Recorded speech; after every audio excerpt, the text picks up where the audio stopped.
গাজীপুরে হামলায় শিক্ষার্থী আবুল কাশেমের মৃত্যুর ঘটনায় ক্ষোভে ফুঁসছে ছাত্র জনতা। দেশের বিভিন্ন জেলায় প্রতিবাদ মিছিল, গায়েবানা জানাজা হয়েছে। নাটোরের পরিস্থিতি জানাতে আমাদের সাথে সেখান থেকে যুক্ত হচ্ছেন সহকর্মী মামুন খান। মামুন, নাটোরের ছাত্র জনতা কি কি কর্মসূচি পালন করছে জানাবেন।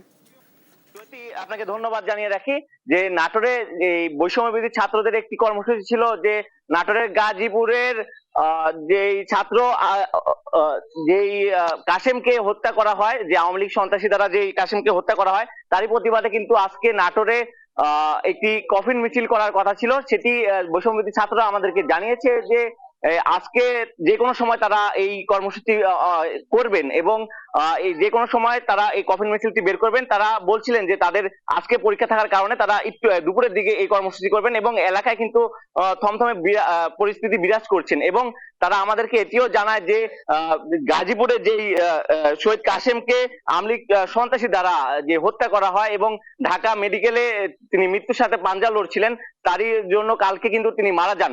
তারই ভিত্তিতে কিন্তু তিনি গতকাল এই মারা যাওয়ার পরে সারা দেশে একটি কফিন মিছিল হয় এবং সেই কফিন মিছিলের অংশ হিসেবে কিন্তু নাটোরেও আজকে কফিন মিছিল করার কথা ছিল। এবং তারা বলছিল যে নাটোরে কোনো আওয়ামী লীগ সন্ত্রাসীদেরকে দাঁড়াতে দিবে না এবং তারা এখানে কোনো আওয়ামী লীগকে আর তারা এখানে থাকতে দিবে না।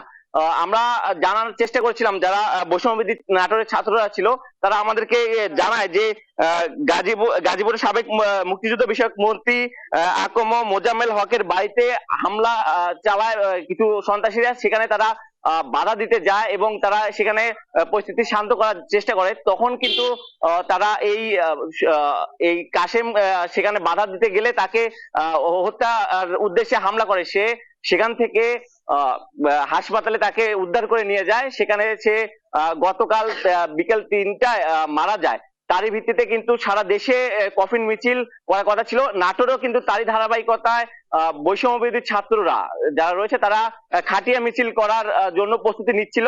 এবং এখানে কিন্তু আরো আমাদের এখানে উপস্থিত রয়েছেন বৈষম্য বিরোধী যারা ছাত্র রয়েছেন, তারা কিন্তু এখানে উপস্থিত রয়েছেন। আমরা তাদের কাছ থেকে জানবো, আচ্ছা আপনাদের কি কর্মসূচি ছিল যদি জানাতেন। জি, এই যে ফ্যাসিস্ট আওয়ামী লীগের বিচারের দাবিতে এবং নিষিদ্ধের দাবিতে আমাদের যে এই বীর কাশেম মারা গিয়েছে, অনাকাঙ্ক্ষিত ভাবে আওয়ামী লীগের হামলার শিকার হয়েছে, তার এই কফিন মিছিল আমরা আজ চলমান রয়েছে সারা বাংলাদেশে। ঢাকা সহ সারা বাংলাদেশে জেলা এবং উপজেলায় যে কফিন মিছিলের করা হয়েছে, আমরা নাটোরেও সেই সাথে ছাত্র সমাজ এই কফিন মিছিলের আয়োজন করেছি এবং বিকালবেলা বিক্ষোভ মিছিল এবং কফিন মিছিল রয়েছে। তো আমরা জানাচ্ছিলাম যে নাটোর থেকে সর্বশেষ জানার চেষ্টা করছিলাম, যারা বৈষম্যবিরোধী ছাত্র ছিল তারা কিন্তু আমাদেরকে বললো যে বিকালে তারা এই কফিন মিছিল এবং বিক্ষোভ মিছিলটি বের করবেন। যে নাটোর থেকে সর্বশেষ জানার চেষ্টা করছিলাম। চৈতি।